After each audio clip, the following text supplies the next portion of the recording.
एका सदा शाश्वतो महात्मा विनिर्मला साधिगमशोभावा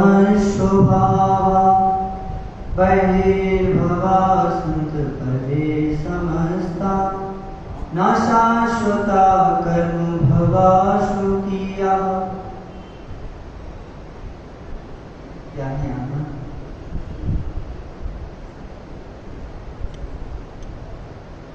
एका क्षमा शाश्वत को मानना, एक आत्मद्रव्य ही शाश्वत है। विनिर्मला साधिगम स्वभाव, और कैसा है? निर्मल ज्ञान दर्शन से संयुक्त है। बहिर्भवा संत परे समझता, संसार में जो नाना प्रकार के परिणाम है, नाना प्रकार के भाव है, वह बाहिर है, वो आत्मा का स्वभाव नहीं है। बताओ भाई, आत्मा का स्वभाव क्या है? ज्ञान और दृष्टा, क्या था दृष्टा? आत्मा का स्वभाव तो ज्ञान और दर्शन है। फिर आप गुस्सा क्यों करते हैं? जब मेरा स्वभाव ज्ञान दर्शन, तो गुस्सा क्यों करते हैं? नहीं करना चाहिए, अपने स्वभाव में रहना चाहिए।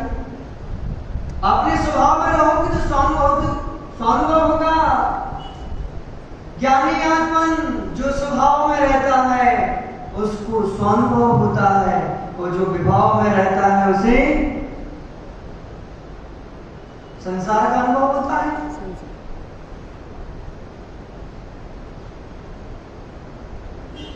तो मेरा स्वभाव ज्ञान दर्शन है, वो ज्ञान दर्शन, ज्ञान का स्वभाव क्या है? बोलो भाई। जानना। सूर्य का स्वभाव क्या है? वस्तुओं का प्रकाश करना, वस्तुओं का प्रकाश करना। दीपक का स्वभाव क्या है? कक्ष में क्या क्या रखा हुआ है, कक्ष में कहां पर क्या रखा हुआ है, वो दीपक का स्वभाव है, प्रकाश करना, वस्तुओं को बोध कराना। वैसी ज्ञानी आत्मज्ञान का स्वभाव क्या है? जो क्षण क्षण में संसार में पर्याय उत्पन्न रही है, विनश रही है, उनका बोध कराना। और अपने आप में दीपक भाई, दीपक वस्तुओं का बोध कराता है, तो क्या वो अपनी प्रकाश स्वभाव से, ज्योतिर्मय स्वभाव से क्या वो चित होता है? क्या नहीं होता है। सूर्य लोक में क्या क्या है, क्या क्या चल रहा है, सभी स्थिति और परिस्थिति का बोध कराता है। क्या क्या छुपा हुआ है, कहां क्या छुपा है, सारा बोध करा देता है। वो आकर अपने प्रतापवंत गुण से च्युत नहीं होता है, तेजस गुण से च्युत नहीं होता, और हम च्युत हो जाते हैं। तो ज्ञानी आत्मा लोक में पर्याय निरंतर उत्पन्न हो रही हैं और विनश रही हैं। उत्पन्न और नष्ट होती पर्याय में ज्ञानी आत्मा ज्ञायक स्वभाव की दृष्टि रखता है, वो स्वानुभव करता है। और जो विनष्ट हुई पर्यायों के साथ अपने अपने ज्ञायक स्वभाव को यूज में लगा देता है और अपने आप स्वभाव से चित हो जाता है, वो ज्ञानी आत्मा उस स्वानुभव से ही चित हो जाता है। और ये बात है, अगर पर्यायों का उत्पन्न होना नष्ट होना नहीं माने तो वस्तु कूटस्थ निष्ठ हो जाएगी। पर जो संसारी है वो संसारी ही रहेंगे, जो मनुष्य मनुष्य रहेंगे, जो स्त्रियां वो स्त्रियां रहेंगी, जो दो विकलत है वो विकलत ही रहेंगे, जो नारकी है वो नारकी ही रहेंगे, और जो देव है वो देवी रहेंगे। फिर मोक्ष का भी अभाव हो जाएगा।